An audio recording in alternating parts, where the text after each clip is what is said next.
হাজাম কোথায় পাবেন? বুড়ো হাজাম নিয়ে যান, ও ছাতা দেখা যাচ্ছে আগা কাটতে যে গুড়া কেটে ফেলেছে। জীবনের মতো দাদার মুসলমানের শখ মিটে যাবে।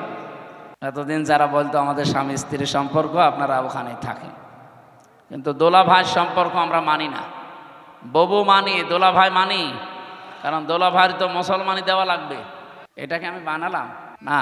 সূরা বাকারা 2 নম্বর পারা 16 নম্বর পৃষ্ঠা 4 নম্বর লাইনে আছে, 221 নম্বর আয়াতের মাঝের অংশে দেখেন, কোনো মমিনা নারী বিয়ে করতে পারবে না যতক্ষণ সে মুসলমান না হয়।